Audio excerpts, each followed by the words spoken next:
Welcome to Rise Up and Fix It, podcast dedicated to empowering women. A podcast that empowers women and the marginalized community by helping them tap into their creativity. I'm the writer of the book, The Secrets of Becoming a Boss Bitch with a Heart of Gold. I'm a photographer, filmmaker, and producer. People know me as Ms. Monday. My co-host is Ina Koropkina. She's an actress whose work you might know from films such as Dawn of the Dead and Transformers. She's also the founder and the creative director of Jewel Branding Studios. We have combined our talents and ideas to share tips and techniques on how our listeners can change life for good. Welcome to our podcast. Today's topic is navigating setbacks. Episode 4. So navigating setbacks is about finding the path through the setback. Sometimes if it's too easy, we take it for granted. Totally, right? Yeah, So absolutely. Challenges and setbacks are feedback. They have you pause and evaluate and create a new plan of action. Because obviously what we've been doing, going towards this goal, it's not working. And so you stop and you reevaluate, and then you continue. Setbacks are signs. They make you think. Usually this is a good time to find a mentor, to talk to someone like a friend or a business associate or someone in a position to help figure out what's stopping you, what's setting you back. And then the pause allows you to reevaluate the steps that you need to take towards that goal. If the steps that you were taking are not working, then there's got to be a different way, a different tactic, a different thing you can do to achieving the goal that you're going for. So never give up, keep going after your goals. And then what you were saying in episode 1, sometimes if you stop going after your goals, it just means that you don't really care.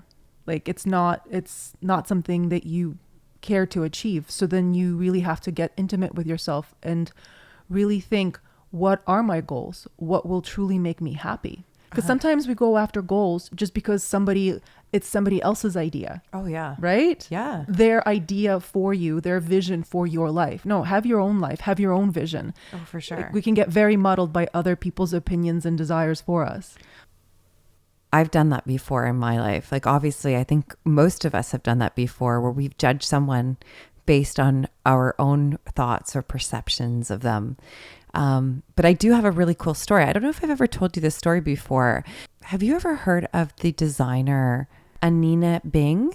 Annette Bing, how you would say it in Swedish. She was a roommate of mine. Bing, B-I-N-G. Yeah. So you can get her. I'm so proud of her. You can get her stuff in like Holt Renfrew. She has become so famous. I think I was about 20 or 21 years old when we were living in Milan together. And I'll give you this picture. I lived in a model apartment with about 10 other models. She and I connected because she's originally from Denmark, but she lives in Sweden, or she was from Sweden. So, and I'm Swedish and I have Swedish heritage and I speak Swedish. So we bonded because of that connection. When she was a model, before she started designing, this is like flashback to early 2000s, and she was obsessed. She really wanted to become a famous model. Like, she believed that she could be this famous supermodel. And I remember thinking, oh God, I don't want to burst her bubble, but that's going to be very difficult for her. And I think that's just my motherly instinct kicking in, thinking, I'm worried about you and you're dreaming so big. It would be a different story today. But the person I was then living in Milan, I really felt worried for her.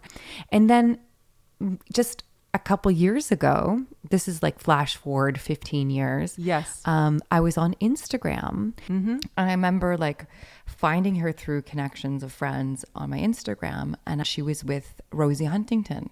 And I didn't know she was a designer then. And then I was like, wait a second, she's with all these supermodels. I'm like, did she become a supermodel? Like, in my head, I was like, what the? Yeah. And just to see that journey and see where she started in her early 20s, but also looking back now, I look back at her enormous amount of passion and The desire. hunger, desire. Oh, that really fuels you. But Yeah. also not realizing that in like 10 years, flash forward, I didn't like think about Instagram, or like we didn't know that was going to be a thing, or even what's going to be the next thing. Like Yeah. my lack of success as a model stemmed from the fact that I never truly inspired to be one. Felt awkward. I didn't particularly enjoy being photographed. Instead, I found my passion in being behind the camera. Yet, if my desire had been to become a model, guys, listeners, I would have not succeeded. Why? Because I lacked confidence and belief in myself as a model. I didn't see myself at the top. I didn't see myself successful. And my doubts about my girlfriend, Anina Bing's confidence at the time were actually reflections of my own self-imposed limitations. You don't look at the limitations. Don't look at what's stopping you. Or how long it's going to take. It's one action after the other, knowing the goal that you want to reach. But sometimes that might take 10 years, 20 years. Don't give up and don't veer away. Don't get sidetracked. Sidetracked. Yeah, that's what I was going to say. Like sidetracked from the big picture. I do want to add, though, from my own personal experience, sometimes what looks like a sidetrack might be there to inspire you for the next level. Like for my own personal journey, back in winter of this year, I had a strong desire, like a fuel in me to learn how to fix things, construction, which is night and day different from what I've been doing for the past 23 years. Modeling, acting, being in front of the camera, fashion, style. And here I wanted to get down and dirty and work with mud and drywall and drills. Like something in me was really, really hungry to learn this. I felt it really empowered me. I felt like it made me grow as a human being and as a woman. And this was like a midlife crisis or whatever. I'm like, I'm an actress, but I want to do construction. And so I was trying to find myself. I wanted to do something, work in a team. And so a week later, your friend Sailor reaches out to me and goes, hey, do you want to come help me art direct on a commercial? Just like out of nowhere. I'm like, what's art directing? I've been in the film industry for the longest time.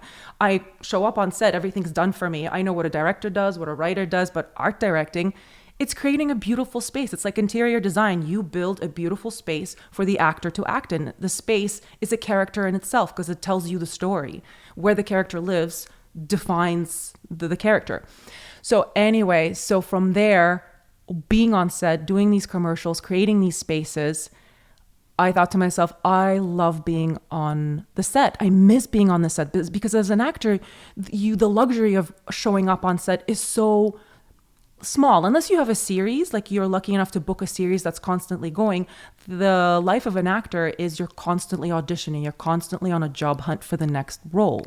And so just getting that taste of being on set with a group of people with a common purpose was just, it was like euphoria. I felt so good. And so then after that, because I had building experience, I got called to job after job after job. It's all about learning what you like and then going in that direction and figuring out what it is that you want to do in life. And then sometimes you learn, like sometimes, like for example, for you never really thought about being on set on the other side of the camera.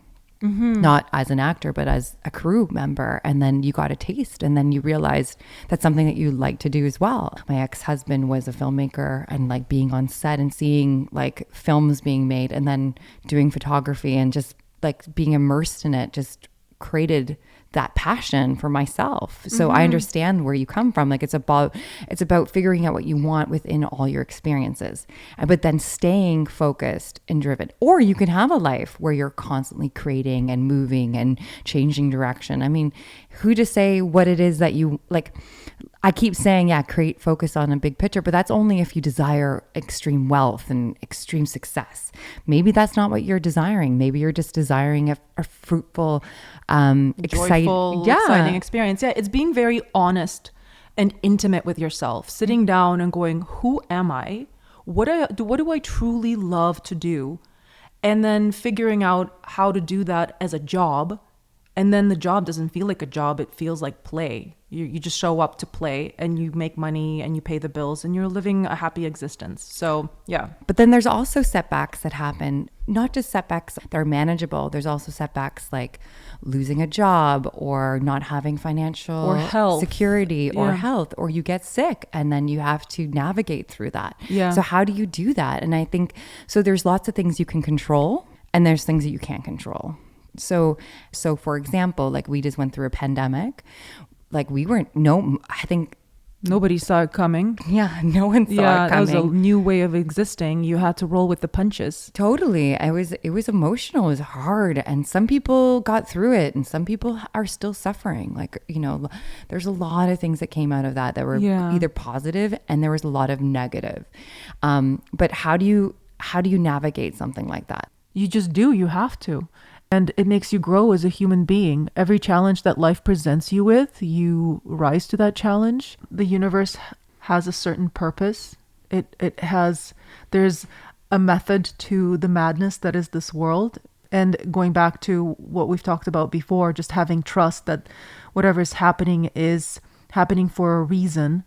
And it's there to teach you and to make you grow.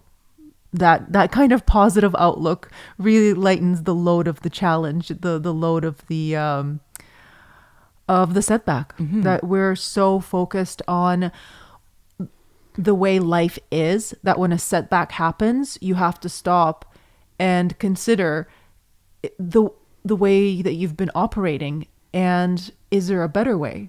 Of course, as I'm saying this, I do keep in mind that there's people out there who are going through debilitating grief. They might have lost someone, and that is incredibly painful. And of course, that takes time to heal.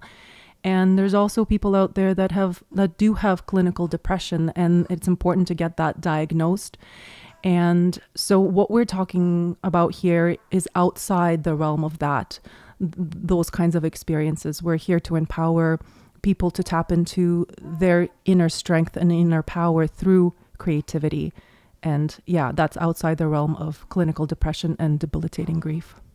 So there's setbacks. There are setbacks that are physical, that are like tangible, but then there's also setbacks like thoughts. Internal. Yeah. Good point. And we are, both you and I are very good at navigating through that. But a lot of people, that's the first stop. Like someone has a bad thought and they're constantly thinking about that, or they're getting bombarded with negative news, not even realizing how much it's affecting them without even understanding that. Yeah, or they're surrounded by energy vampires that just take, and they're just completely drained and depleted, and they don't have energy for themselves to create and to thrive. So yeah, definitely watch those thoughts. And we've talked about meditation in the last couple of podcasts. We're going to touch it upon again. To know yourself intimately and to know what makes you tick, what sets off your negative thoughts. You just have to be able to sit down quietly and see them. And so again, highly recommend. And you know what? Some people, they don't like the word meditation. It has certain connotations to it. So if it's prayer or just sitting quietly, or even like you said, you love to do an active meditation where you move. Maybe it's not meditation for you. Maybe it is a dance class where something is giving your brain a break, where the brain is not chattering. It doesn't have time to chatter because you're so busy doing something else. So yeah, find your thing. I know we keep on harping about meditation, but if that's not your thing, if it's brings up negative connotations, find something else that just allows you to pause those negative thoughts. Totally, escape them. Yeah. I guess also too, another thing is sometimes you don't even understand that you have that negative thought. Totally. How are you using the words I am? I am are two really powerful words. Yes. And if you are using them in a negative way, think about that. How are you speaking to yourself on a daily basis? Become aware of that. Being kind to yourself is so important. Loving yourself, being compassionate with yourself first. Because if you don't start there, you're not going to be able to do it with anybody else. It has to start with you. So it has to start within. And don't look for outside validation or outside things to make you happy. It's about the inside. Yeah. And starting within. We talk about this in almost every episode. Yeah, but I think this is even further. Are you treating yourself kindly and giving yourself compassion and love? True love, true understanding. Yeah, that is super important. Respect. Yeah, respecting yourself, setting boundaries. Like that's been a big lesson for me. Setting boundaries like with work or with certain people, like, and life is there to teach you to set those boundaries, because you're going to continue being pushed around until you're like, no, I love myself. I'm not willing to put myself through that. No, thank you. Like it's being gentle and kind, and saying no in a gentle and kind way, and saying, no, I'm not willing to put myself in this situation. So I choose to walk away. I choose to do something else and hang out with other people and do another job. And knowing your triggers too, recognizing the situations or behaviors that tend to create a negative impact on you. Absolutely. And you will be able to navigate through life's challenges. This is our artistic endeavor. This is our contribution to empowering women through creativity. So we hope you enjoy our little discussions and these little sessions. And again, we thank you for supporting us. Totally. And keep dreaming and navigate those setbacks. Don't let them stop you. Keep on going. We believe in you. We do. All right. Okay. Till next time. Later. Bye.